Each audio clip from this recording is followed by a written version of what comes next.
possessive? No, he does videography, so and he kind of just getting his. We both getting started. And Okay. like but he a little bit more.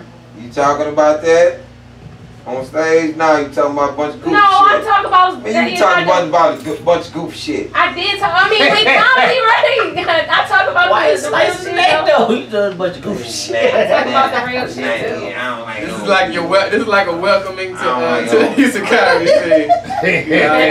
Nah, if I ain't think she was gonna be shit, you know I mean it, nigga. I don't talk to your ass. I think you gonna be trash, nigga. I don't say goddamn thing to you. I be like, just Bill look. Hill, you know my man. I didn't really get into the scene out there. That's what's up. Smoking on the Ounce podcast. I think we done push play on that motherfucker. We ain't get all everything. Don't worry. We ain't, you know what I mean? You coming up every Tuesday? Yeah, I'm out here now. I have been. Don't try to do me. I've been on the scene the last few weeks, heavy. So. Let's see, like you just seem like that's gonna fade out. What you do No, I for? didn't. What you do for a living? I just got my degree, but I wait tables, so that Where? Cheesecake Factory. What you want? Which one? What hours you work? I need to know how serious you. No, I'm telling you how serious you are. Bar upstairs, downstairs. So you make the cheesecakes or or you? teaching? That's what my son You do said he want to go to substitute school for. Like for what? K through 12, but for charter schools. But it's a school, right? Mm-hmm. What you teach? No, I teach. Well, this week I was doing dance, but I do all the subjects. I'm just a substitute. So somebody What I'm absent, saying is a lot of substitutes. they need a lesson plan. So I just They have follow a they have a specialty and stuff like if they. Like, some substitutes used to be teachers. Then them niggas like nah. No, I'm the You don't cool got a person that thing? come in. Like, no, I'm No, just what I'm here saying to is, lighten the shit You up. just over read here. the lesson plan and go with that. Do you have the ability to be a teacher? Oh yeah, What would yeah. you Because some Oh, I want to substitutes- teach English and history. Some niggas just go in like nigga, you know I barber, you know I'm a barber nigga, but I had no degree nigga. What so y'all when doing when yesterday? shit slow nigga, I just substitute. I just come in and yeah nigga reach out to 7. That's how that would be me. Y'all I You doing like, it. you ain't really trying to do the whole job. like you substitute. Nah, hell, I wish I would have got my little associate. Look, brother, you a barber, nigga. Your man, Mr. Brown, but you a substitute. But it's a nigga in there that you cut the nigga hair, cause you been going to the barber. That nigga call you by your whole name. First of all, little nigga, Mr. Brown. Mr. Brown, You forgot that's how you talk to the barbershop. First of all, little nigga, Mr. Brown. I mean, Jonathan. Mr. Brown. You got so many hustles, you forget where you I at. call your daddy, nigga. Yeah, man. Smoking at the Ounce podcast, we Slap definitely shit out kidding. you, boy. Definitely. Man. Really? Man, but that's how it is. How often I need you to write? rap. I need to rap with you What's about that? something. How On often you some rap? real shit. Am I I ain't no. How I ain't often no do you bullshit. write? Oh, every day. Real. I'm on some real shit too. Funny, I'm man. trying to. Take my number. I Like want some some real witty, like ass some- Hold on, shit. we live. I'm just trying to get up as often as Oh, nigga, everybody got my number. Everybody. Appreciate it. Everybody, nigga, you That's ask talent. a That's what homeless gets you nigga fucked for up. a whole phone. That gets Let's you find a homeless fucked man that got a whole phone and be like, nigga, Yeah, this try to write phone as works, much as nigga. possible. It's all work. That's my Ask name, that Ali. nigga, ask the nigga, hey, you got Ali number, the nigga, man, Ali, man, throw your dates out here. You know we done grown since the last time you been on here, boy. I'm trying to tell you, man, we got these motherfuckers fucking with us out here. Throw your dates out there, let niggas know where you at. You trying to promote your shit, boy. I'm trying to tell you, nigga, I'm you trying to grown. tell you, I'm gonna be You in a got different no country. Yugoslavia, fucking with us. Let them You got Yugoslavia, nigga, fucking with us. I I'm gotta trying to tell you, man, we grown, man. Shit. First We of grown, all, I man. want a nigga to be able to say Yugoslavia. I'm trying to put a hole in your hole. Let's you go- ordered. Let's go to And number that. two, Nigga, we got Slavia in this. That nigga no Nigga you. forgot it. The whole you I let the whole got you got We definitely worldwide. That's one thing about it. We definitely worldwide. Nigga, definitely, nigga, we in the nice You can't even read his messages 'cause you type them in. Then we got Nova Scotia nigga checking in. Like, nigga, like, Nova Scotia. We definitely worldwide. That's one thing about it. Don't forget about the hell, 'cause we ain't gonna forget about nobody. Nigga, we got nigga, we in the now. We got niggas all That's one over thing about Beaumont, it. Texas, nigga checking in. That's one thing about it, baby. We Nigga, I don't even know I'm a white boy John T flipping the goddamn screen. He just been an engineer over there, man. You know, he like to push buttons and shit. Man, that motherfucker itching to push. Yeah, he technically, he want them to know all the new little gadgets and shit. At first you on, then you can go this nigga. John called me at like 4 in the morning. Oh, we ain't turning H5 on. H5 ain't on. We good though. We'll catch that nigga pushing so many buttons, he even got to push the main button. I like this. This is why we have 2 mics now. That's why we need him. We brought an extra one just to look at the button. Main on button. No, I ain't got to. He like the motherfucking Hawaii and push the nuclear button. Look, what this one do? Push this button before. What's been popping though, E? You good? Yeah, he Nigga talked to E out of nowhere. He was daydreaming about something. He was daydreaming about these bitches on Instagram. I love it. That's your man? No, Y'all got the same She sure said it like she came No, out I just seen him scrolling. These bitches on Instagram. I'm thinking they glasses. She said no. He got the same circles. Detroit motherfuckers love it. They love them Cartiers, man. They love them little bubble frames. You can see they eyes like they read books and shit. Prescription. What you want? Them motherfuckers see through like reading glasses. They My stylish. subscription though. They stylish. Shit. Niggas with glasses always try to verify that shit with their prescription. First Hey, y'all know You just trying to stun on us because you can't see in real life? I want me a pair of Cartiers. No. Cartier, what they? Cartier. You know, I don't say shit, I bro. bought mine for the low. Right, say it for me. I never believed Okay, you got in to throw paying all that money for that glasses. motherfucker. We got my dog, little bro, off in here, man. Yes, One sir. H-Town fine. Boy, been in the game for a little minute. Out there, you West Coast for a little minute. How long you been back at the crib? Shit, since my look middle like son you graduated. Yeah, you sure do like one of you like one of Miami drug kids trying to get started. That nigga look like I just been That boy listening got a little to quarter on. Cardi B real hard. He went out there and got a quarter trying to blend in. that Nigga know nigga you ain't from like there, the year They know you ain't from there, nigga. You can't even blend in with the Miami nigga. They know you ain't from there. BT taped in New Orleans, nigga. Yeah, He come out this Carnival Festival. Damn. Nigga, this is my Dancing with the Stars pants. Hey, man. You don't fly nigga on your Niggas got on Nigga, you can't never go wrong with Aqua, nigga. Niggas Aqua. That's like some candy. That's the summer for real. That's the summer of the winter. Aqua. Hey, nigga, them right there. And then you throw the fuchsia Them on the top of jeans, the they roll. go on sale. Them colorful jeans always go on sale. Oh, yeah. You look at them, you be like, this "Who's Man, all these guys. Make it work. Let me get one in every I can make it work. I always been a colorful pants ass nigga. Like, I love colorful pants. Oh, nigga, that was trip was cold. Nigga, this ain't even your loudest pair. You know the difference. This is the business casual. I'm gonna tell you, this nigga had one season. This nigga was infatuated with orange, nigga. I stay with orange. Nigga, that Oh, nigga. the oranges. The That's that salmon, that Nah, fuchsia. that's that No, that's orange. Orange nigga. cars keep stopping for you. Really I'm kind just of glad you got your names covered up. tangerine. Yeah, type shit. Yeah, that's the orange. That nigga, Nigga boy, love that bro. nigga had orange. Man. As a comic though, you know, most comic niggas, them niggas have some crazy styles though. You gotta have your own little shit. Most Man, comic niggas orange have their is own what style. I just rock. Orange is safe. But I'm going back to LA shit next month. Yeah, speaking of stuff, how serious y'all niggas take? I know Lee shit. Lee, you'll go shopping, nigga, a whole 2 weeks before the motherfucking show started to come up with a fit. How serious y'all niggas take y'all fit on? big You man. know, I'm Taylor, though. You Taylor, yeah. I'm Taylor, folks. This nigga. Even the jeans. Look how a nigga throw it out there. Hell, boy. You know that I'm Taylor jeans. I already know. Nigga, I ain't tailored. Hey, man. I'm like off the rack. I'm like the Marshalls Ross. I was about to say, whatever they got in Ross is what I I got. put a mean deck together. Like, nigga, I go to like Selma to get my deck. The thing is, it's different. It's a different thing.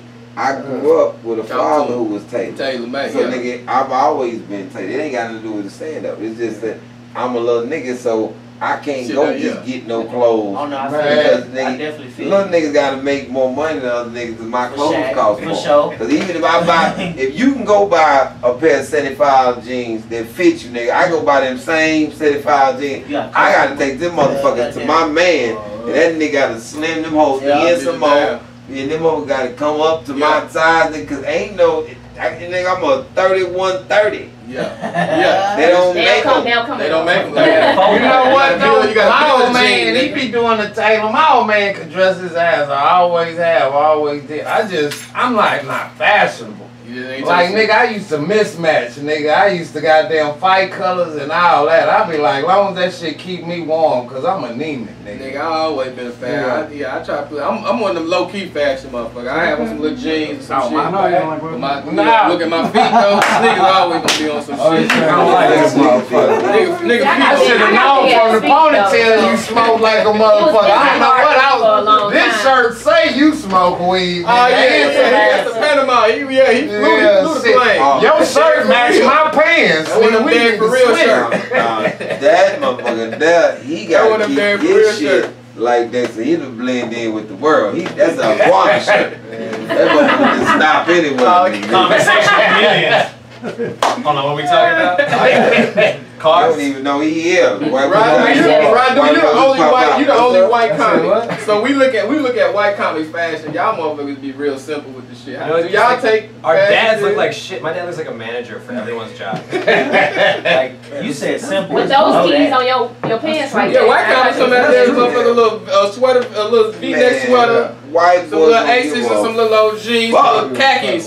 Look at You know what I'm saying? You give nigga, what white boy you describing, Bryce? Yeah, you you said give that motherfucker a lot of I'm like, nah, you describing that motherfucker that work for nigga, goddamn white I got a little boy. V-neck sweater, motherfucker fit real good. I'm like, I gotta get y'all V-necks some V-neck good. I You feel heard- like it's more of an expectation for black comics or No, black white them motherfuckers gonna judge your ass. black people even to Yeah, kind of you walk your ass up there, they don't judge your ass. The crowd gonna Man, judge. How many white White comics boys- wear suits? Like White comics Steve be Harvey special got with it? t-shirts. When you see a white comic that wears a suit, aren't you like, you better be fucking funny. You better be so God. fucking funny. White boys fucking don't give a shit. Cause they don't give a fuck about their shoes. So Them motherfuckers, Man, restaurants, white dirty boys- ass white restaurants. boys it's true. wear motherfucking shoes till them motherfuckers start to fall apart, nigga. Why y'all tie y'all shoes so tight? Them And then they get some tape. They them bitches up. Yep. Nigga, the Like whole wrapping around middle this part of of the the tongues, glove. nigga, It look like a popping out. stitch. It look like a stitch. Like, why your shoe bubbling, They fam? Why crochet. they not gonna come off, fam. They live by The different dirtier the rules. better, actually. White people tie their shoes so tight they look like stitches in their foot. Hey, nigga, what you got on? A football? You think your hole's supposed to be together, nigga? They supposed to be together. They tie their shoes angry. That's what it is. Anytime, nigga, you start here and you pull up, you got your strings in your hand, something wrong with you, man. Something's fucking wrong with you. Why you got so much shoestrings? Boy, that's one thing they don't have to worry about that fashion though. But you do, some few, them motherfuckers come with some sneaker shit. A couple of them be like A them little couple sneakers. of them. But for the most part, And yeah, then they call themselves sneakerheads. yeah, because they got the red. Bird don't even wear a shirt. With them Team Jordan. Oh my god, fucking fake ass. Bert don't wear no shirt, but Bert wear a pair of dope ass Levi's And that Rolex. with a pair of Air Force One Uh-huh. and a Rolex, and Bert drive the biggest motherfucking Benz that you know, right before the Maybach. Whatever that is, before that Maybach, they normally drive a white one right before that Maybach. Damn. Yeah, already. Man. Bert got a big ass house, and he on the Travel Channel, Yeah. He loves Rachel Ray. and Bert show up to your motherfucking dressing room to do a podcast with his No toenails shoes painted with yeah, Bert different. It's crazy. Motherfucking But- trap. If you can do a show like some shit, motherfucker don't even know you into, fam. You know what I mean? Without giving out too much, you might be working on some shit. What type of show would it be? Like if you can get on one of these little old, you know, Need a private animal. a garden show. Yeah, cause I see you be always in the garden and shit. Man. Put some shit together, huh? Like, no joke, it sounds a little funny, but that really would be like a really pleasant show to watch. Like, yo, I think I can get into gardening. You know what I mean? Like- Like you see, if you see an average person, you be like, oh shit, I can do that shit. Cause motherfuckers think it's hard. I just seen you put that whole motherfucker together on Instagram from the beginning. Just the amount of comics watching his gardening show to be like, what is it With the doing white for? people. Yeah, I don't, what kind of show would you do, fam? That American race, when it's two motherfuckers and they drop you out somewhere and you gotta like do the The game show? Yeah, You gotta through different forget about that countries. motherfucker. Yeah, Yeah, yeah. do some And shit like make that. it back to Motherfucker be your barefooted and all that shit. man, that Oh, man. And the one with the suitcases. I'm good on life like that. That one with the suitcases where you pick. I be knowing where that money is, man. Yes, I did. I texted See, you. that's, I don't know, bro. I don't know if motherfucker be able to drop me off like that. Some shit like I that. just want to see, man. I'm like, man, this is simple, man. I want to. I'm in a minute. Oh no, I probably do like a little cooking show. I be on some cooking shit. I think I'm cold on the grill and shit. You going, boy? Nah, I ain't going yet, man. I gotta still rap the shorty. Oh, you do your thing. Good. But you do a cooking show? Yeah, I probably get high and do some I got shit. it. Whatever's in your kitchen type of show. I got You know what I'm saying? So I'm gonna come in Make your some crib. shit cut I'm gonna together. come in your crib. We ain't going shopping. Whatever in your kitchen, nigga, I'm making that motherfucker. Individual survivor. I'm making that motherfucker. This gonna be the bar. Sell that I'm gonna right get there. high. Write I'm gonna that get down. high and I'm gonna cook It's your. gonna be just like this nigga walk in. When I'm home, nigga, you really ain't home. You ain't- That's all the this, all this shit in your all kitchen. this shit in there. It's like on some real shit, cause that's what my mama told me. You hungry with whatever in the kitchen, That nigga. nigga, You know what I'm saying? You'll be here, Hey, Mark that. We what gonna day do you that. say you gonna come on When? For what? this weekend? Sunday. Yeah, be here Sunday. Bill gonna be here. I'm gonna tell the story. Bill gonna be like, nigga, that happened in Louisville, Kentucky. we was out and we met these chicks at the show. We all having a good time, whatever. These chicks like, well, we stay right around the corner. So we all at their house and we in smoking, doing whatever. And the girl say, I'm hungry. We ain't got nothing, nigga, and I'm in their cabinet. Everything in that I'm in movie. You their just don't know. Nigga, and D-Lay and Jay and them tell you, they like, nigga, they'll stop the store. As soon as I say I was in their cabinet, say this nigga was in their kitchen. And before we knew it, this nigga was coming out with plates. Everybody eats some gourmet shit. Yeah, And you don't eat meat, so you know they're gonna look put together. Nigga, I done put some just together. Them niggas, and then like, They ain't know they had that first shit of all, was in nigga, there. where is this? Where did you get into this? Bro, when you was raised by a woman, bro, you know how to put some shit together. If they working, your mama worked all the time, fam. Especially if you had a little sister, a little brother, fam, you made whatever was in the kitchen, man. You put that shit together, bro. Nigga, if I find some flour, nigga, in your house, Nigga, I'm frying some shit, fam. nigga, something finna happen, nigga. If I find some flour, Some that's tomatoes. flour. I'm frying some shit, That's bro. all I need to do is find that flour. Flour, What? nigga, now I don't even need flour no more. Now I don't need flour. Cause you done learned. Let me find some cornstarch in your house, nigga. Oh man, you Oh, know. that's cornstarch? Oh, nigga, oh yeah. we about- Where do you get that from? Just know, nigga. Somebody gonna have some shit in their kitchen. Soon as I start doing this with cornstarch and water, nigga, a sauce is about to happen, nigga. As soon as I find Yeah, man, a whole sauce on the nigga head. That's how I'm going, nigga. That's how I'm going. Yeah. It ain't that much. I don't eat that much, nigga. Yeah. I I'm telling can't you, cook worth the that'd be a damn. cold I ass can show. find Skinny, I corn can on your My onion. grandma Bro, we need to watch that me. shit. I had 3 meals. Corn on Yeah, onion, nigga. nigga. That'd be a cold Corn show. Corn on Every onion. day. I don't even remember what we doing. Bro, we get high and we make whatever in your kitchen. That's a cold show, bro. Mark that. Man. We putting that shit from light to light. Where do you get that I can from? see that on We YouTube can right do now. that tonight, Yeah. nigga. Man, oatmeal. We just need to go knock on That's a cold somebody's ass show. show. Nigga, what's in your kitchen about this? Hey, Like a I'm whole telling you, motherfucking man. meal. We need to do that tonight. Niggas go knock on somebody though. Well, maybe Nah, not Nah, not somebody. Not just somebody. We gotta do it scripted. Check out the You podcast. know what? We ain't gonna do you nothing, nigga. We got a camera recording. You see how comics end up dead? We all been shot. Nigga, no, Because in 2018, you couldn't go to one nigga just throw a motherfucker. nigga in there. Somebody. No particular neighborhood. Don't No have to be one. scripted of some sort. 4 niggas and that's- 2 white that's boys what with my a camera. They hit no hostages right when we knock on the door. Gonna show up. Look. The white people sitting there trying to look friendly. Yeah, they hit no hostages. This is a show. Internet cops? This is a show. It's It's a like, show. Man. see, 11 o'clock at night, nigga, fucking out my house, nigga. Trying to do some It's shit. for weed heads, cause we gonna be high, they gonna be high like, yo, Okay, so you should say we're bro. going We gonna put the motherfucker together, man. Like if you high and want somebody to come to your house and cook for you at 3 o'clock in the morning, But why hit this tonight, number. though? Why we gotta He ready for that try? motherfucker. You don't want nobody to say That's that. how this Right now. It's like a morning show. It's fresh on my mind. I'm gonna ask. Gotta get it Can out. I ask a For the question? Go trailer throw it and out the there, throw it out pilot. there. I'm gonna ask a question. the question I want to know. That's Ali talking, man. Does LA mean anything to a comic's career? Yes. I have no idea. What? Go ahead. You say, yeah, we're gonna go on. I'm gonna tell you like this. Not only just for the exposure, like the stages. You got so many spots, like in this LA we talking about now. LA. Okay. Like 7 days a week, you can get up on stage. What's that? How long you staying It's there? not- How long you was out there? I was like that for 2 years. 2 years. Okay. But I'm gonna tell you like this, it's a hustle. Like they ain't gonna give you shit. Like I was at everybody's spot every night. I'm doing 3 shows a night. Like I'm going here, I'm going but I end my nights at the comedy store. So the people who don't understand, what's the here? You was where? A comedy store? A comedy store, Laugh Factory, Ha-Ha's, what's the one out Burbank? Flappers.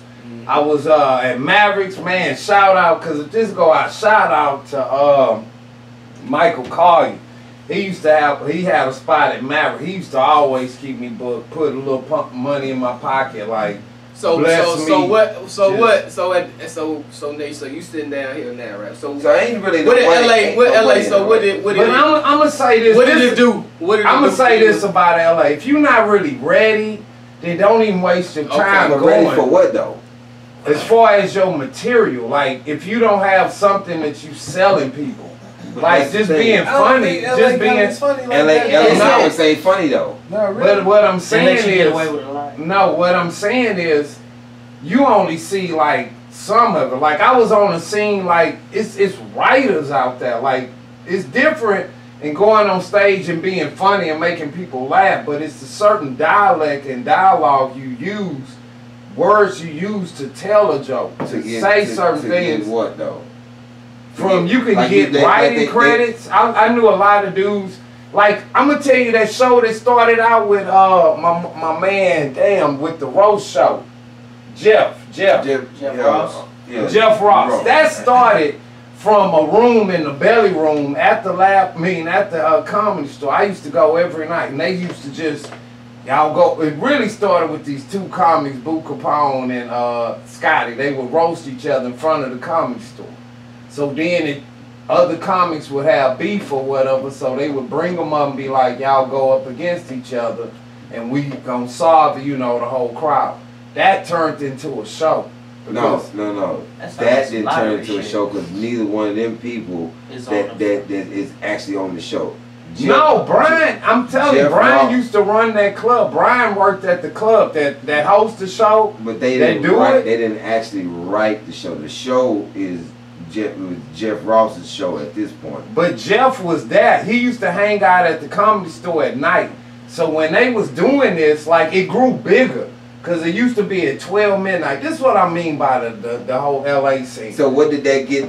What did they get the people that was involved in it? What did they get them? It got them that show. Cause I'm gonna tell you, no. I'm gonna tell you, no. It is. This is what he's right. It's just, they started the show. No. But I'm gonna tell you, like, Brian Moses worked in the comedy store. No, I know. He's hosting the actual show. He's the one who came up with Russ, but he's telling the story weird. But I'm saying the comics, the comics that was in the room where it started, they were on the show for that exposure. Like it grew into some comics like letting out some steam to a show because Jeff Ross owns the show. Yeah. Because he put the money up to be like, hey, what y'all started, I have the money. Nobody had the money to start. It was just a night, but he came in with the money to be like, it'll be a platform for comics to get on. So you get that television exposure.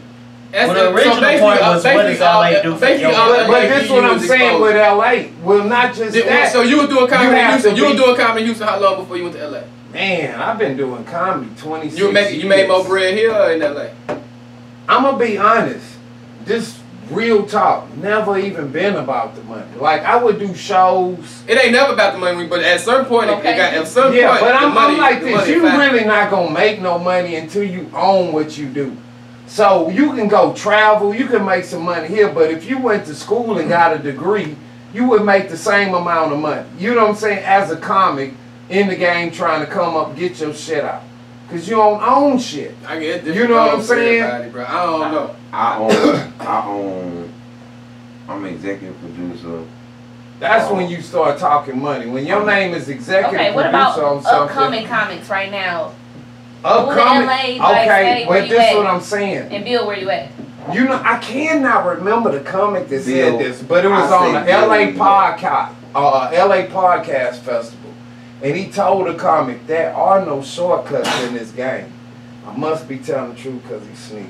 Like, because every comic coming up is thinking about fame and fortune versus about, let me just understand the craft. Because it's a craft. It's an How art. long you gotta do comedy before you It's on each comic.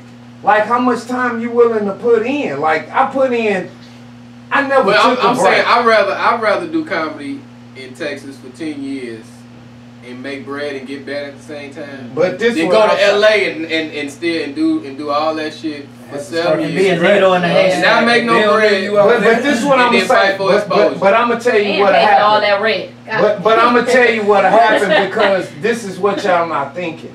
You can stay here, you can still travel and build friendships and bonds because this was what comedy really is about. People miss the art of stand-up. Like to get out and travel and meet other comics. Like you get so many friendships, man. I have so many fucking friends that are comics. Hey, I need to come to New York. I'm in here. I want to hit some stages. But hold on. But listen. So travel, stay home, stay based, do whatever you got to do. But go to LA when you have built something, when you have some material. Just thinking that you're funny and saying, oh, I'm funny. You might not think it's funny motherfuckers out there in LA, but it's funny motherfuckers out there. So you saying go out, you saying they just ain't jump out there. You saying go out there when you ready. I'm saying go out there when you got some shit. When you build some shit. You know what I'm saying? I was at the Laugh Stop doing 2 hours of stand-up. Like I can hold and captivate a crowd. Like not just somebody shit, some other people's shit, throw some shit in, remix. But I talked about me. Just me. Making myself funny to some people that knew me. And did 2 hours. Like you have to build some shit though? Through experiences. Like writing. Like a lot of comics don't write. Like when you read a script, they gonna tell you to read it just like it's wrote. Because some writers went in and put some shit together and been like, this is how we want it read. Because it means something. When you have a script, that shit means something. When these people sit down and we paid these people to write a script and we ask you to read it, then they want it read how it's wrote. 20, you say 26 years, right? 27 Yeah. years. 27 years. And your advice would be to a young comic is to do what? I would like if they asked you, I would say based this. upon your experience in LA, what has those experiences got? What have you yielded in 27 years from traveling to LA, doing your friends X, Y, and Z? What has that yielded in 27 years as a comic? I'll say this. If you're going to do stand-up, learn the craft. Learn what you're getting into. Learn the rules. It's the same thing as selling dope. Because you can go out there and be reckless and get fucked off in the game. You can make a mistake because if it come too fast, like you gonna have to start spending money on writers. Because now it's like, okay, I done got this and now I done ran out of material.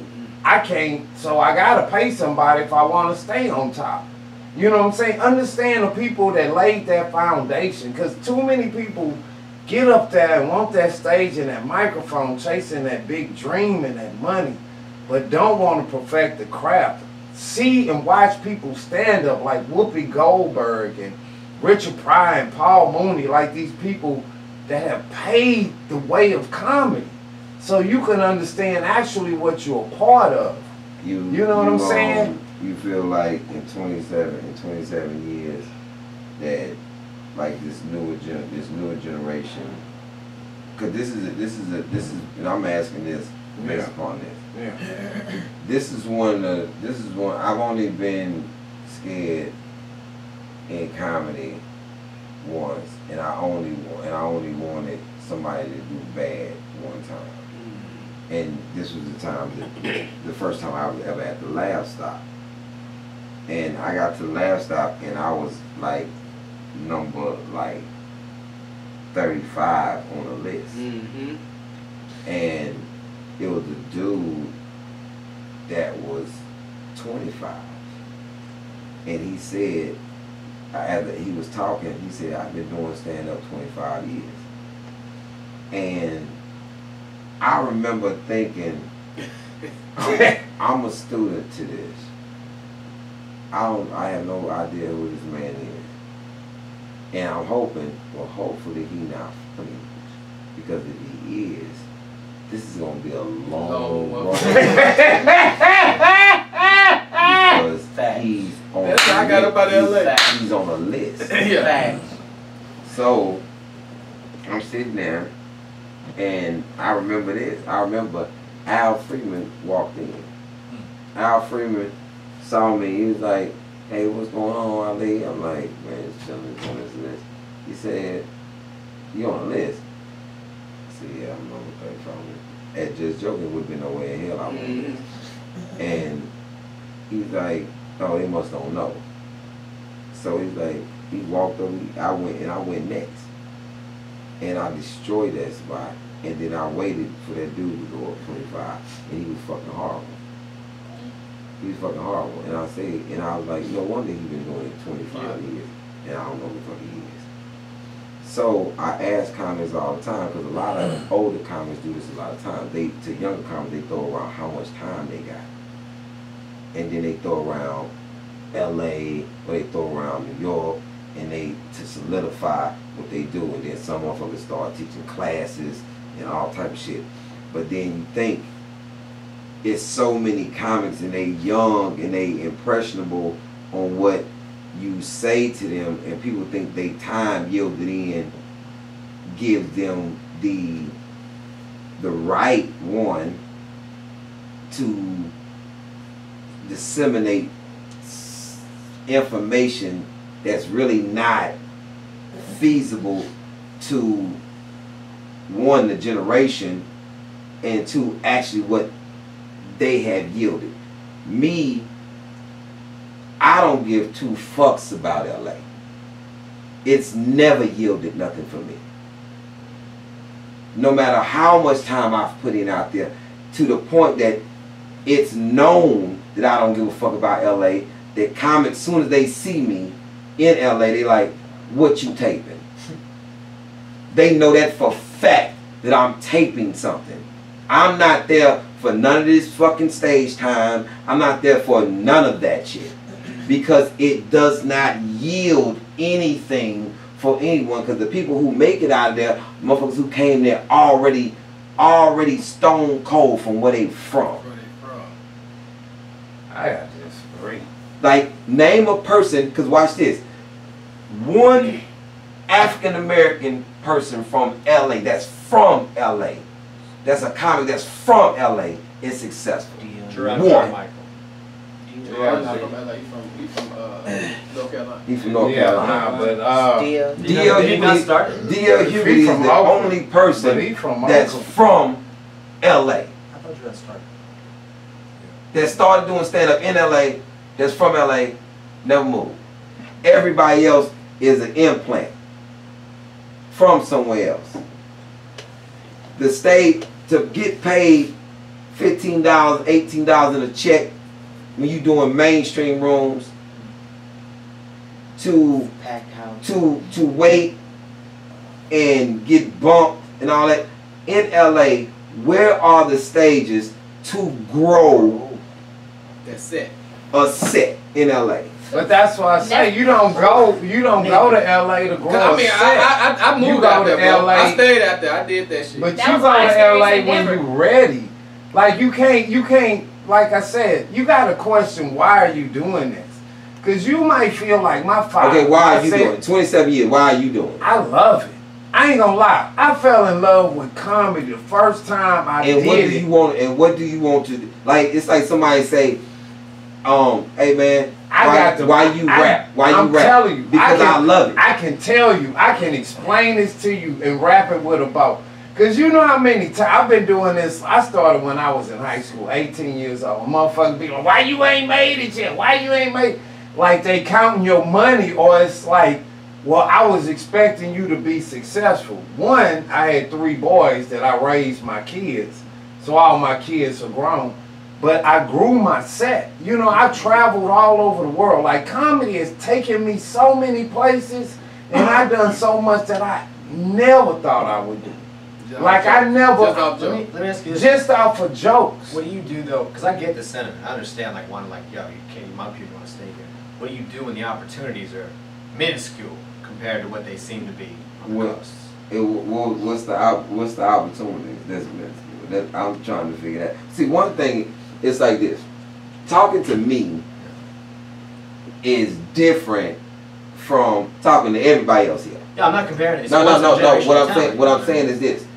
Everybody else here, I had a disdain for motherfuckers thinking that you couldn't make it from your hometown. That's the stupidest shit in the world to me. Why you can't make it from where you from? That's probably what drove you more than. Because it was a fucking stupid ass concept that you got to go somewhere else to start over to make it. Because you build your shit here, then you go somewhere else and you start over. Start from scratch. Fuck that. Yeah. Scratch, signing lists. You can't make it Boy. so a prophet is not welcome and is not listen to his own home. Nigga, why you not listening? Why I'm not listening to my own home? Nigga, it's my home. You ain't got no fans where you from. That's fucking insane to me. It was a fucked up mentality. That niggas think that somebody else supposed to come to their city and shine in their city, but they can't shine here. You put your, I don't believe in being in a neighborhood, living in a neighborhood, you know what I'm saying, and paying my money somewhere else. I don't believe in that.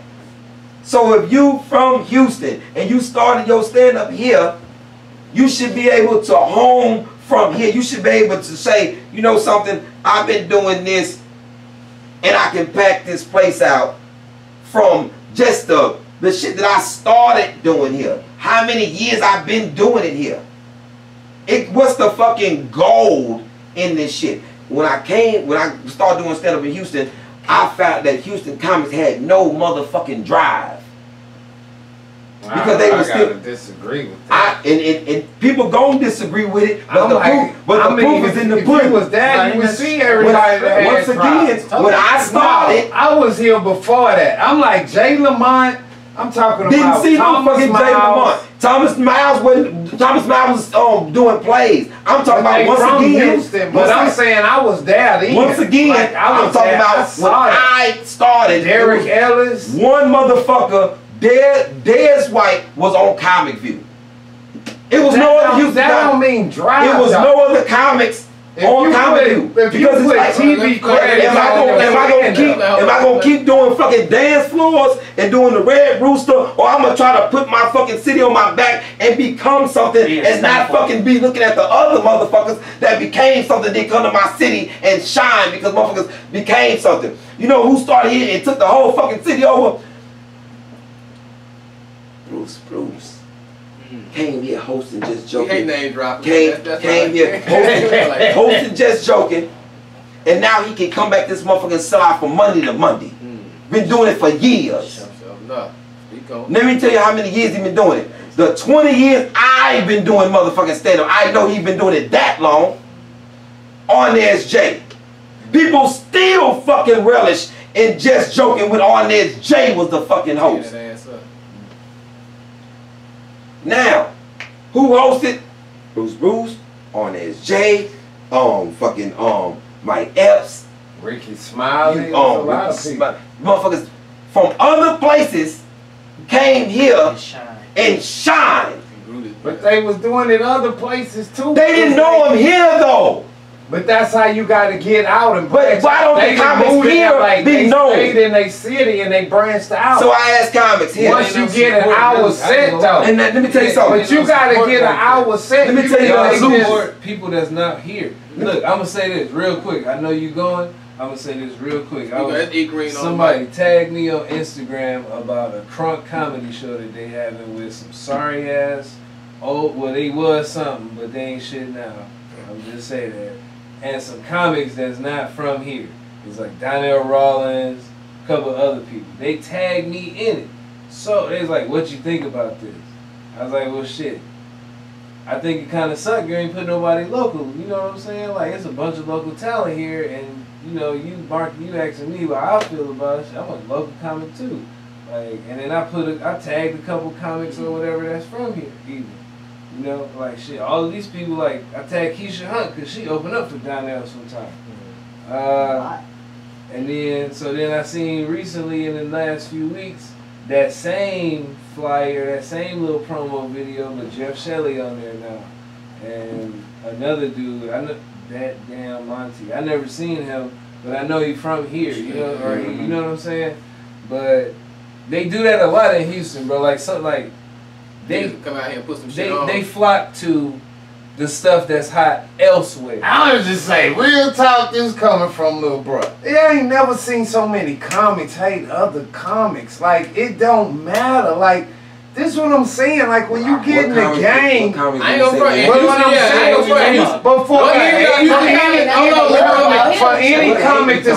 for any comic to say, oh, that comic trash, or who said somebody was trash though? I'm just saying. I can speak on Houston comic because I ain't from here, bro. I'm from Austin, so when I'm from Detroit. Houston comic. The one thing I can't respect about Houston comics, my nigga, is most of these niggas. 90% of these niggas mind their own business. Everybody's on their own path, bro. But when you're on your stage, you by yourself. Like, you forge friendships. You can't ask a nigga to do nothing for you anyway in life, period. I like how you used to feel anyway, because niggas is friendly out here. Motherfuckers ain't best friends. Don't nobody owe you nothing. I ain't say no, but it seemed like people trying to get boosted up and versus getting better. Like, if you successful, put me on so I can be successful. Get better don't mean that. Stand up does not mean about money. Pulling you up, then you still. But I'm saying if you work on your stand up, your writing, and you put in that time, but then you don't do stand up to pay your bills. But it's like, bro, you tripping, man. This shit like this shit like everything. And so you sold, so motherfucker sold dope just to sell dope. He wasn't trying to get all the bread. Who was nigga selling dope for? But dig this. You do everything at the end of the day. But dig this though. Yeah. Trust me, know about that. You sell dope and you don't know measurements. You learn that shit. You learn that shit to make the most bread. You learn that. Okay, but you learn that to make the most bread. But listen, how many people you know that ain't good at math? They don't sell dope. That don't know how to think. Oh, there's some niggas that was dumb. Ain't no dope dealers. You say tell me no dumb niggas sold dope. This man can't even get his metaphor out. Tell me ain't no dumb niggas that was sold dope. Ain't no dope. Ain't no dope. Exactly. No dope dealer, no nigga that sell dope don't know math, nigga. That nigga know fractions. But fam, what I'm saying is, a motherfucker do this shit. Look, bro, I've been doing comedy. But it's no bro, I'm gonna tell you, I've been doing comedy 11 years. Just because you do comedy. I've been doing comedy 11 years, bro. At my 7th, 8th year, man, that money got involved, bro. It was like, fuck this, I love this shit. But if this shit ain't start making money, I'm gonna do this shit for something. But I'm on my art shit. You don't think I know That's my own dancing. That's why I ain't been dressing. You can be the funniest motherfucker. That's why I ain't did all this shit. You can be the funniest motherfucker. Okay, so you already went to LA. You went to LA. I did good out there. Okay. I ain't got nothing but good stuff to say about LA. And that yielded what for you in the 27 years? Because you've been there more than once. You didn't just go one time. But if y'all would let me break it down just on that whole 27 years, I've done a lot. Listen, I've done a lot. Not only done a lot, I've earned a lot of respect. Yeah, no doubt. But I'm saying, bills still got paid. You know what I'm saying? Like, when I went man, I felt like this is just me. I might be different. Yeah, bro, I felt like I was born to do stand-up. So I've been so thankful and blessed that God allows me to grab that stage and get up there and I actually write some shit. Like I ain't no motherfucker just getting up there saying some shit. My shit have meaning. I have timing. I got certain literal. Can I ask you something, bro? Do you when you first got into it, did you feel like you wanted to be like a staple in this shit, like really put your stamp? I'm gonna say this with that. I wanted to be the greatest motherfucker that ever grabbed that stage, that came up with words out of his motherfucking mouth, right? That passed through those speakers, that went through people's body, right? So that was me. But I knew this at a young age. My mom has video of me like 9 years old saying I wanted to grow up and be a world's famous comedian. But I love this.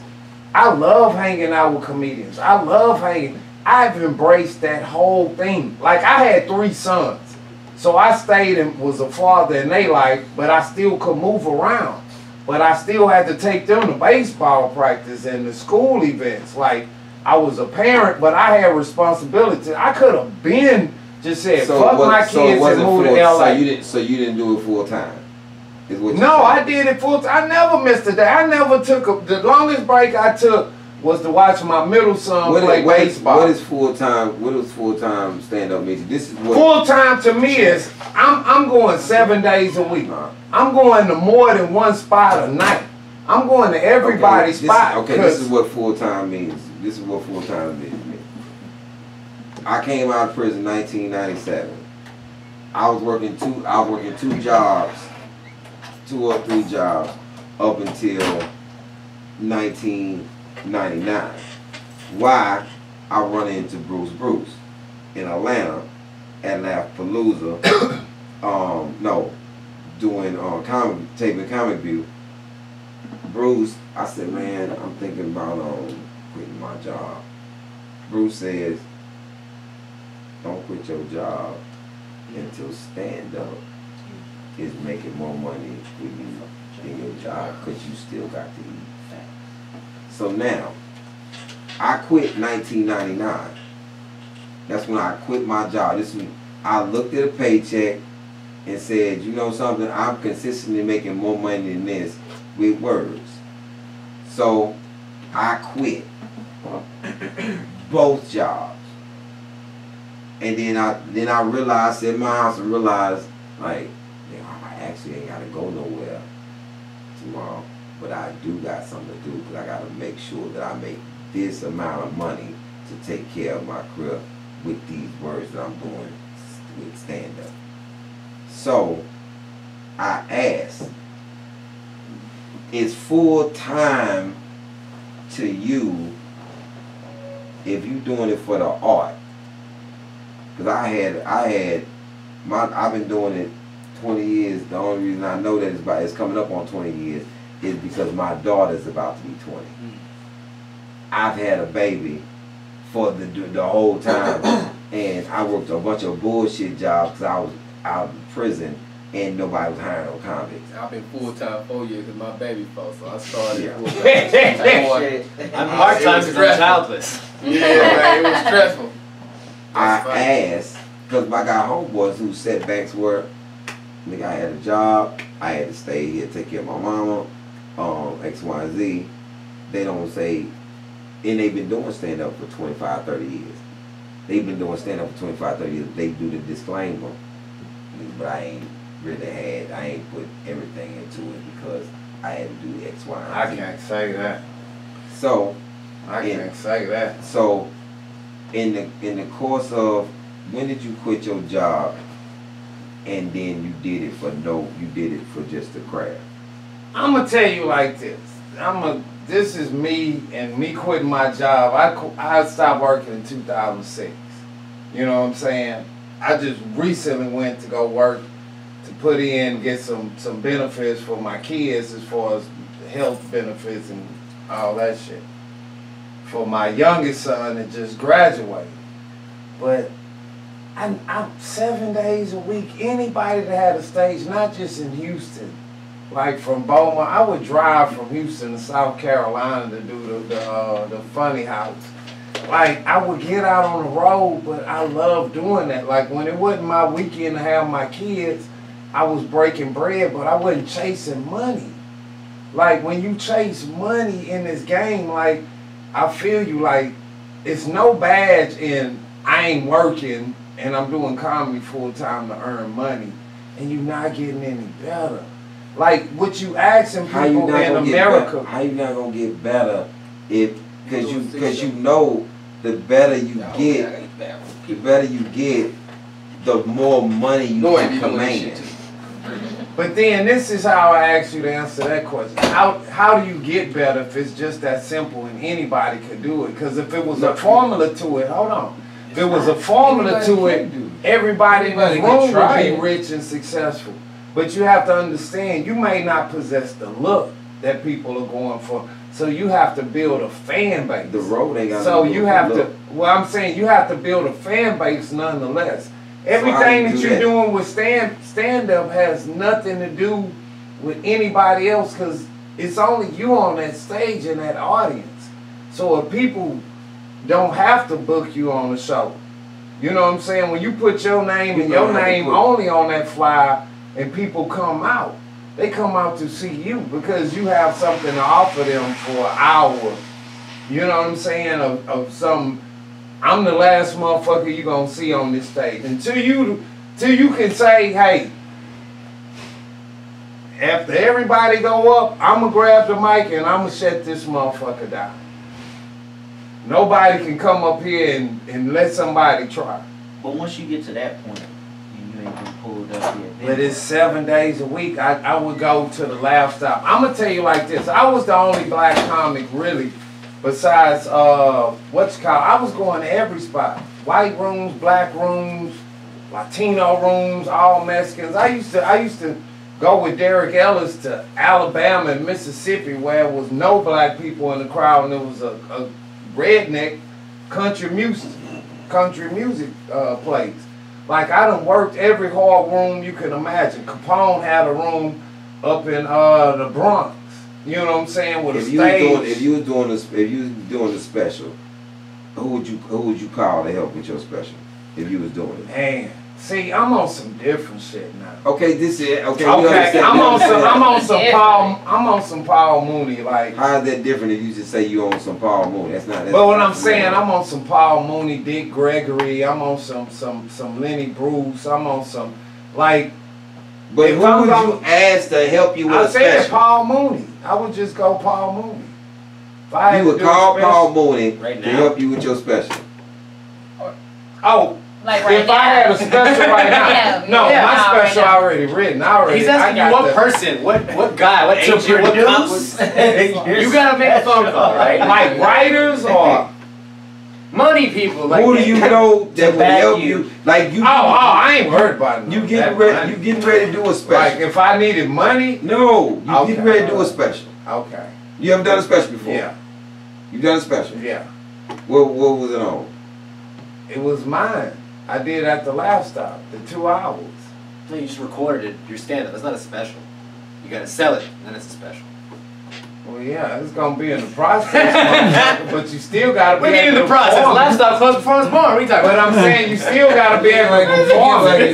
That's not what he's asking. HBO special or a Netflix special or some shit like that. Who would you reach out to that, you know, possibly you connected with out there? Like, to write for me? Not to write for you, just to help you out with it, period. You know what I'm saying? Producing. To get advice about how to do it. About the process of it. Oh, then I probably go like Eddie Murphy. I think he had. No, people you know. Somebody you know right now. I would go. Me personally. Well, how many times you gotta ask this? How many different ways you gotta ask this question? Just know this is great for Okay, so what I'm saying is, I would go to everybody. Like if I wrote a special, I would really like to get everybody up in a room whose opinion I trusted. I would like for them to see me perform it, and I would like to have them like comments. Like I'm never above myself to never take in criticism. So if somebody tell me, like the set I did tonight, I know it's risky. I know it's like raw. It's up in people's face. You did that shit this week. But you know what? With that set, I took time and it's well, what I feel like is well written material. Like I put everything, each sentence means something. Set. That was more of a not so much statement as much as it's funny.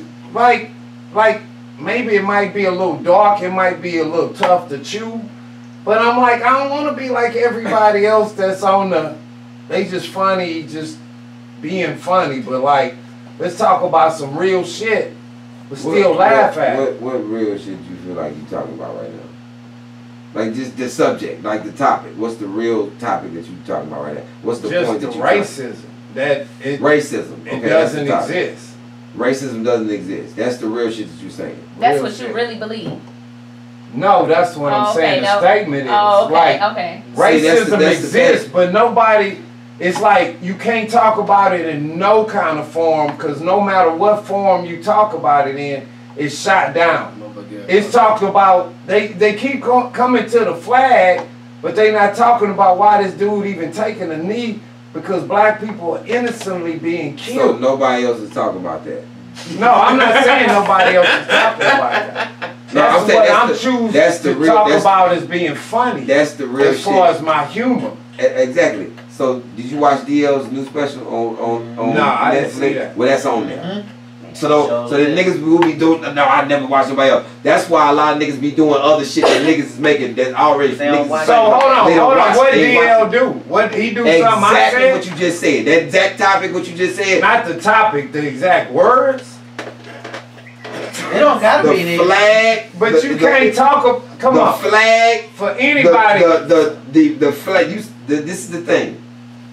Racism. Kaepernick in the flag.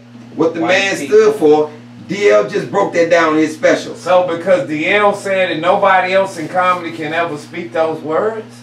No, what he's saying is, you were saying is that you're like, I'm talking this real shit, like what you're saying. So that's real shit. So you saying when DL said it's real shit, but when I said it's not. No, but real. No! Nigga, you said that you just talking the real shit. I said, what's the topic of the real shit? You just told me. I said, well, you and DL doing the same real shit.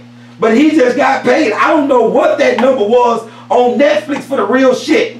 It was some million. But he got paid because he DL. It's not no, he got paid because he said some real shit. No, they paying him because he DL. So it's something other than the real shit that got him. No, it's other than DL, because I'm pretty sure it's other comics that talk real shit. Like, that's what makes him DL. That's what makes him DL. Nah, because he say real shit.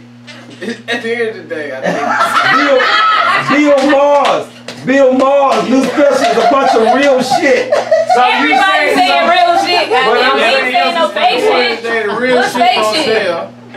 Bill Maher's shit was so informational. It was about racism. Real shit. There's a lot of people saying real shit. How do you make money saying the real shit?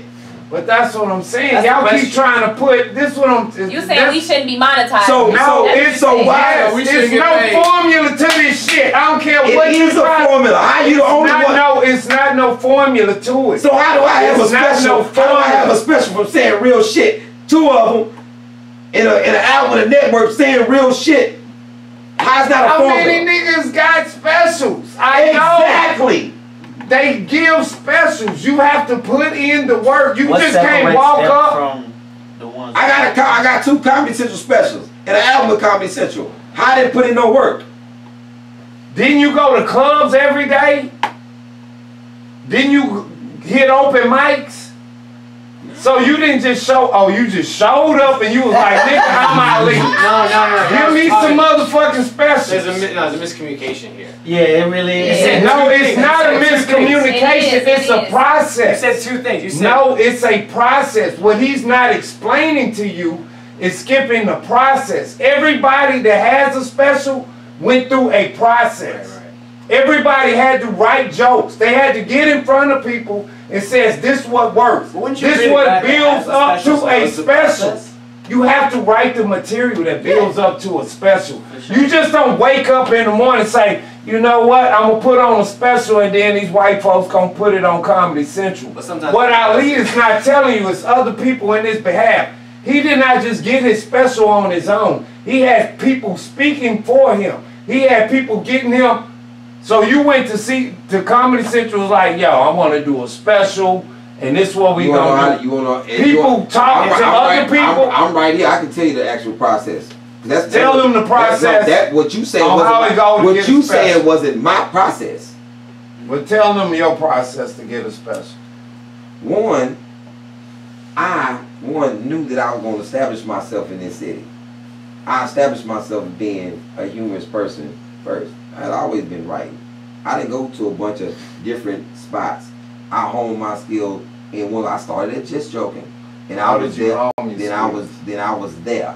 I honed my skills in Houston. I never moved nowhere else. So boom, get funny. I never moved nowhere else. But how often did you get to stage? I stayed right here. I was on stage all the time. That's what I was. That was part of my practice. I practice. I'm on the stages just as much as I'm on stage now. Was this not a Tuesday night? The open mic was before us. This is when you actually building something for a show. You building your show on this end. This is not the open mic shit no more. So I explained to people, there's a difference. If open mic is for your beginning ass shit. That's for your beginning ass shit. If you trying to hone something and put something together, you have to have time for that. I'm not going to be in LA waiting for no motherfucking 3 minutes. No 5 minutes. I'm not doing it. Not when I have a place where I can come and actually do 15 minutes, 20 minutes a night. Okay. Until you get your fucking whatever you're trying to get together. So now it's together. Now you got that 45 minutes. Now you working it. And you working it. So my process was this. I had already been in the game. Doing everything. I've been on TV since 1999. That's the fucking thing niggas forget. Before the special, Comic View, 1999. I knew I was the only mother after rooting with when what you call it came. Let me tell you why niggas was on Comic View. Because there was only one comic here from on Comic View, and that was Dez. Comic View was the staple on if you was funny in this game at the time.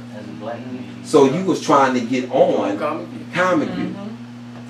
You was working, trying to get funny to get on something, to showcase that you was funny. What's that like that for us now? We don't have it. If you don't have it now, it's a bunch of new little bullshit. Everybody is like everything Comic View is like 40 smaller comics. Well, Comic View was you funny. Everything now is theme. It's story shows. But not even just content. Like when I hear stories about when you start, it's like I wish there was a place like Just Joke. Just a place you can go every day. Just one place. No, it's on Thursday. I was there every Thursday.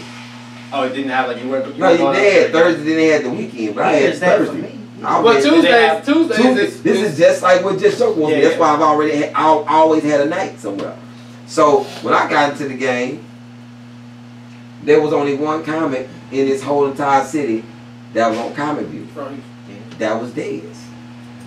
So I didn't understand why nobody else was trying to get on that to be in the circles that he was in. Because all I knew was Dez was on Comic View and Dez was with Steve Harvey. That was the thing. What was the upward mobility? What was they wanting to do?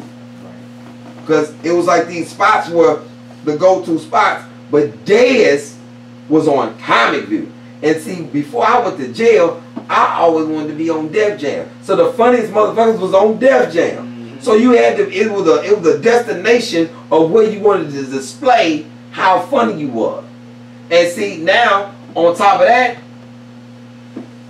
fucking, it was niggas from Houston that was on Def Jam. When I was watching Def Jam, nigga. Then goddamn Mitchell. Norman Mitchell was on Def Jam. And I was like, yo, this nigga, these the funniest niggas in the world. Because this is where the funniest niggas in the world was showcased. Then after I came home, then it was Comic View. So I'm like, yo, my publicist Sharon at the time, that was just, she was a publicist that just said, nigga, I'll do your stuff for you. We didn't have nothing.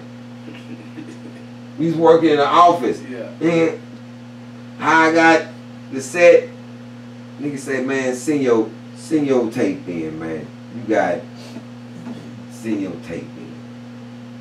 We taped the shit right off Beverly Hills. And right in there, the tape said of me on the dance floor. Sent it in. They picked me to come on the shit.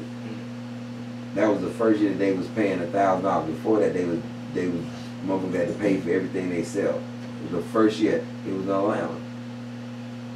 I was number 400. This is an audition. No, it was the tape. Oh, you said number 400. I was like, you know, he's taping all that shit at oh, the same okay. time. So you're the 400th comic to do. Okay.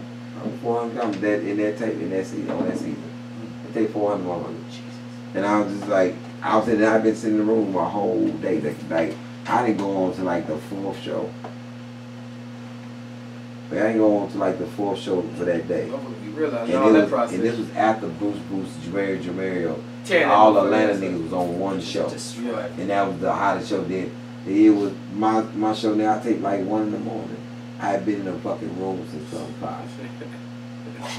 This is the shit that they don't. That sounds painful. This is the shit that they don't tell you about. But cut to let's go to Comedy Central. But I had been on a bunch of shit before then.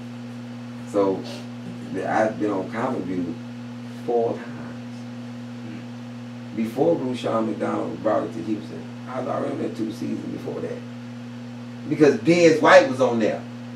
And there was no other comic from Houston. Thomas wasn't on there. Terry wasn't on there. Dave wasn't on there. That nigga wasn't on there. I did Bruce. Nigga, you was not on there. In New Orleans. Yeah, into New Orleans. We talking about in 99. We talking about when Dez was on the motherfucker in 98.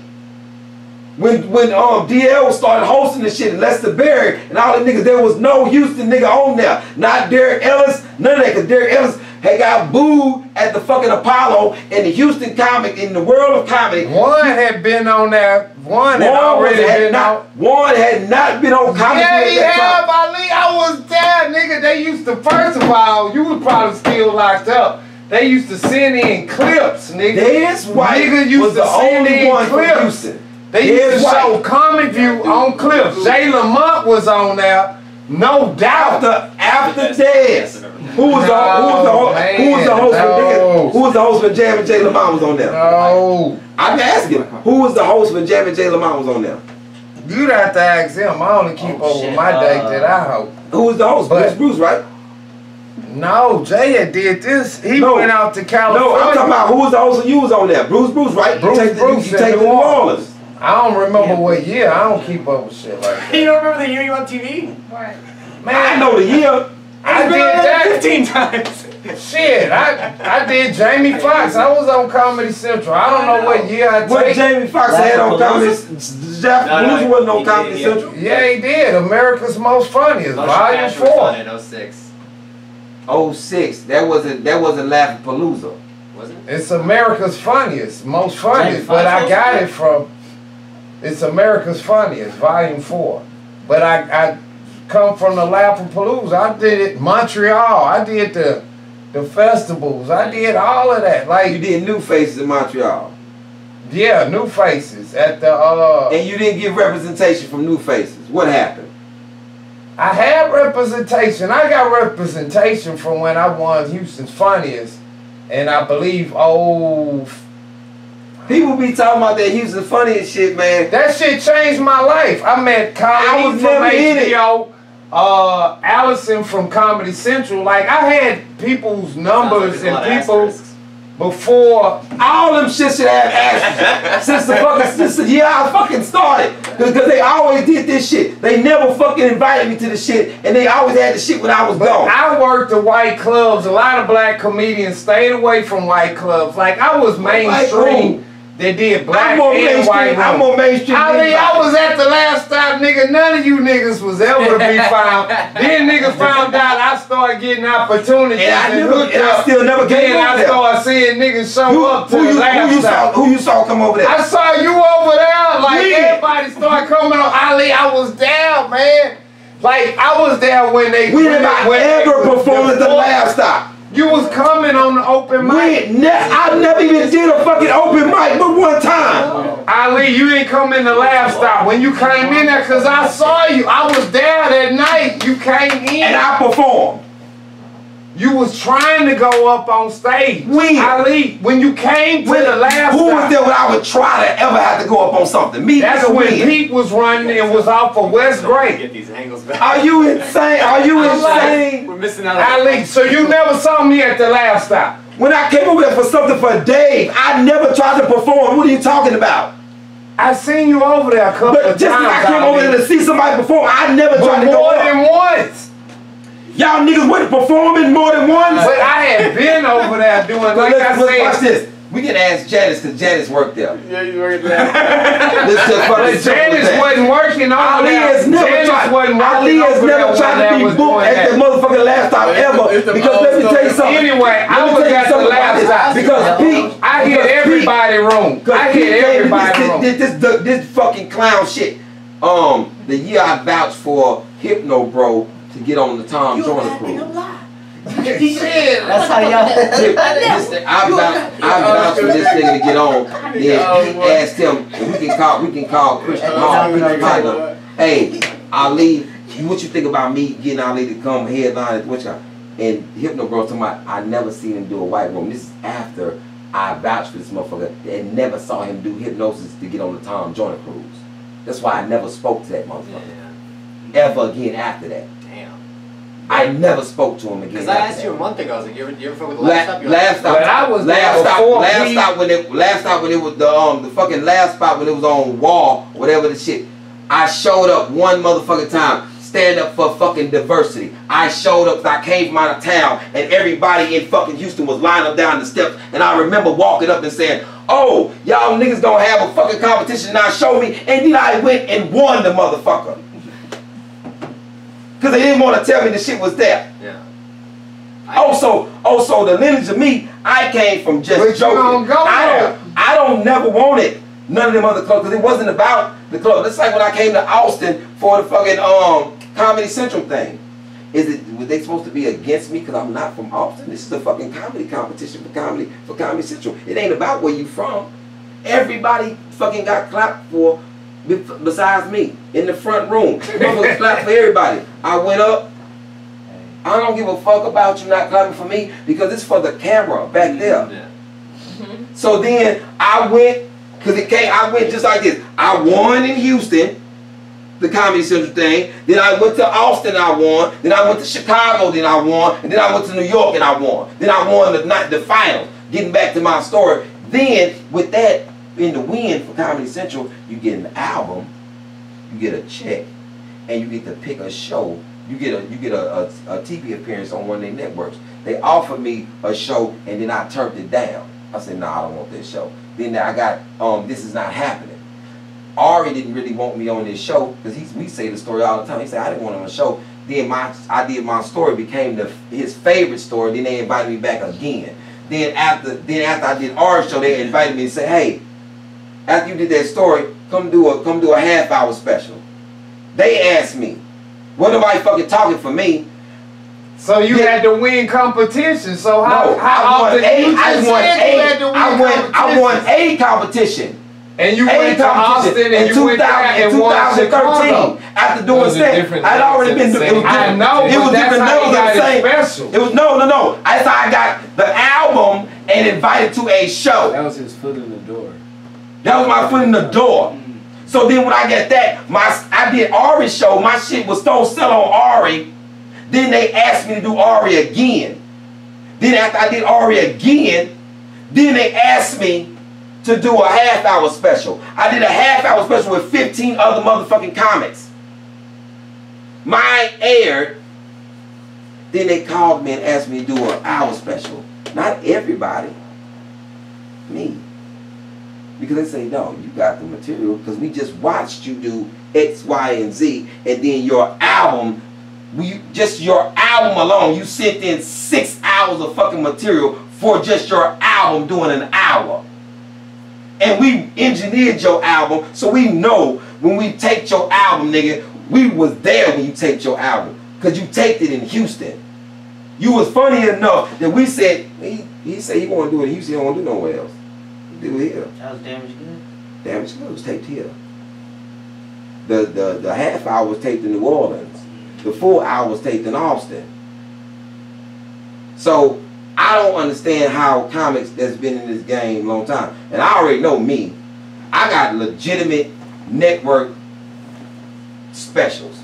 I don't care about what nobody else here try to fantasize fucking about. I'm like, you can work your ass off out of this place and not pay homage to no other motherfucking places and work your ass off out of this place. Because comics get on this podcast from Houston and talk about motherfucking LA. I never hear LA talk about Houston. And this is the #1 motherfucking comedy club in the country. Yeah.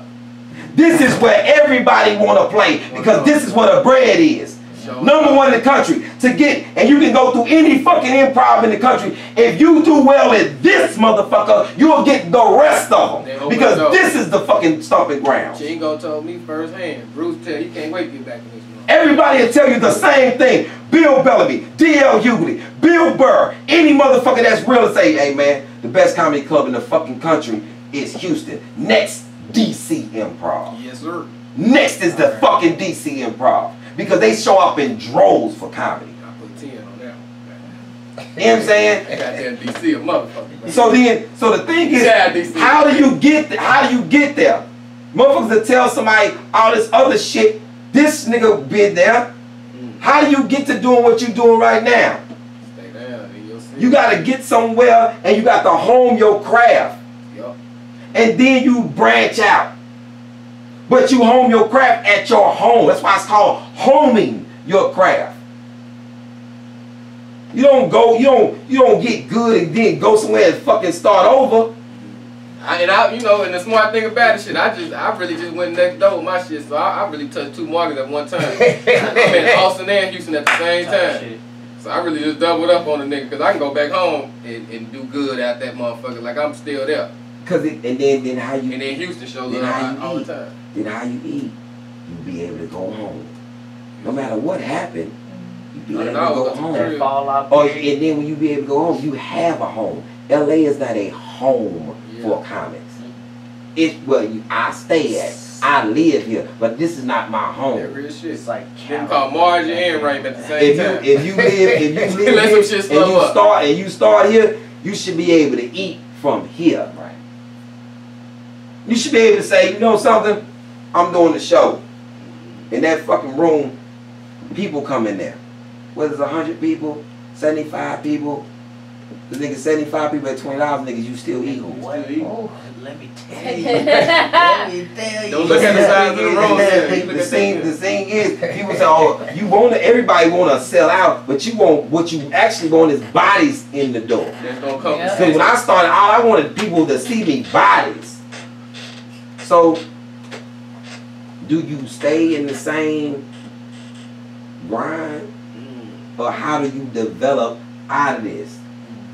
People be telling these younger comics this fictitious shit that you can't make it from here.